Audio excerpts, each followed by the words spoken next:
Hi hello അസ്സാം വലൈക്കും welcome back ഷഹൂസ് വേൾ. അപ്പൊ ഞാൻ ഇന്ന് വന്നിരിക്കുന്നത് നമ്മുടെ നെസ്റ്റ് വളർത്തുന്ന ഒരു ഐറ്റം ആയിട്ടാണ്. വലിയ വെറൈറ്റീസ് റെസിപ്പി ഒന്നും അല്ല, എങ്കിലും നാടൻ റെസിപ്പിയാണ്. ഇത് കാണുമ്പോൾ തന്നെ നിങ്ങൾക്ക് എല്ലാവർക്കും മനസ്സിലായി കാണുന്നത് എന്തിനാണെന്നല്ലേ. നല്ല വരിക്കച്ചക്കപ്പഴം കിട്ടിയായിരുന്നു. പിന്നെ നമ്മൾ നോയമ്പിന്റെ പ്രത്യേകിച്ച് കാപ്പി പരിപാടികളിലേക്ക് ഒന്നും കടന്നില്ല. ചക്കപ്പഴം കൈ കിട്ടിയത് ഇന്നത്തെ ഫുഡ് ഇതാണെന്നങ്ങ് തീരുമാനിക്കുകയായിരുന്നു കേട്ടോ. അപ്പൊ നമ്മള് കുട്ടിക്കാലത്തൊക്കെ ഒരുപാട് കഴിച്ചൊരു ഐറ്റം ആയിരിക്കും. ഇപ്പൊ അങ്ങനെ വീടുകളിൽ സ്ഥിരത ഉണ്ടാക്കുന്നുണ്ടോന്ന് അറിയില്ല. അപ്പൊ നമ്മൾ എപ്പോ ചക്കപ്പഴം കിട്ടിയാലും ഇത് പ്രിപ്പയർ ചെയ്തെടുക്കാറുണ്ട് കേട്ടോ. അത്ര ടേസ്റ്റി ആയിട്ടാണ്, എല്ലാവർക്കും ഇഷ്ടമാണ്. അപ്പൊ ഇതുപോലത്തെ വെറൈറ്റി റെസിപ്പീസും നാടൻ റെസിപ്പീസും അല്ലെങ്കിൽ എന്തെങ്കിലുമൊക്കെ കേക്കിന് ഡെക്കറേഷൻസ് വീഡിയോസ് ഒക്കെ വേണമെങ്കിൽ ചാനൽ സബ്സ്ക്രൈബ് ചെയ്ത് ലൈക്ക് ചെയ്ത് ഷെയർ ചെയ്ത് കമന്റ് ചെയ്യാൻ മറക്കില്ല. നിങ്ങളുടെ ഫീഡ്ബാക്ക് അത്രയ്ക്ക് പ്രധാനപ്പെട്ടതാണ് കേട്ടോ. അപ്പൊ നേരെ നമുക്ക് വീഡിയോയിലോട്ട് പോയതിന് ഉണ്ടാക്കുന്നതിന്റെ റെസിപ്പിയിലേക്ക് പോകാം. അപ്പൊ നമ്മൾ ചക്കയൊക്കെ നന്നായിട്ട് വൃത്തിയാക്കി കഴുകി എടുത്തിട്ടുണ്ട്. അപ്പൊ സാധാരണ ഇത് റവയിലാണ് ഉണ്ടാക്കാറ്. ഞങ്ങൾ റവയിലാണ് ഉണ്ടാക്കുന്നത്. ചിലവർ അരിപ്പൊടിയിൽ ഉണ്ടാക്കാറുണ്ട്. ഇത് വറുത്ത റവയാണ്, എങ്കിലും ജസ്റ്റ് ഒന്ന് ചൂടാക്കി എടുത്തില്ലെങ്കിൽ ഒരു സമാധാനം കിട്ടത്തില്ല. പച്ചറവയാണെങ്കിലും കുഴപ്പമില്ല, ചൂടാക്കി എടുത്താൽ മതി കേട്ടോ.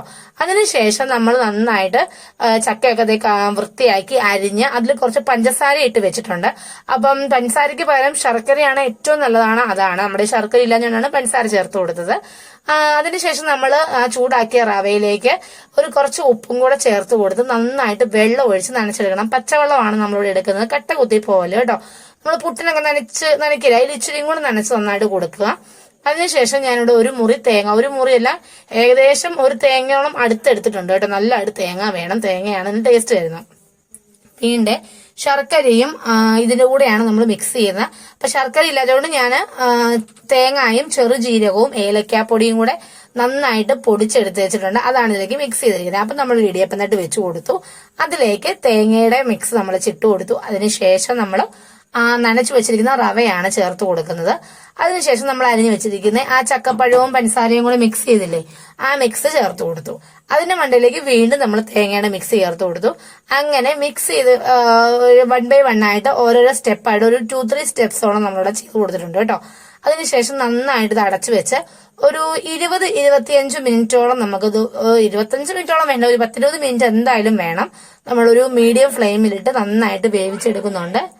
വേവിച്ചെടുത്തതിന് ശേഷം ഒരു 10-20 മിനിറ്റിലും ഏറ്റവും കുറഞ്ഞത് നമ്മളത് തുറന്ന് ഇങ്ങനെ എടുക്കാതിരിക്കുക. കാരണം ആ ചക്കയുടെ ആ മണവും ആ ഒരു റവയുടെ ഇതൊക്കെ ആയിട്ട് നന്നായിട്ടൊന്ന് കുഴഞ്ഞിരിക്കുന്ന ആ ഒരു ഇതാണ് നല്ലത്. അപ്പം പെട്ടെന്ന് തുറന്ന് നോക്കാതിരിക്കുക കേട്ടോ.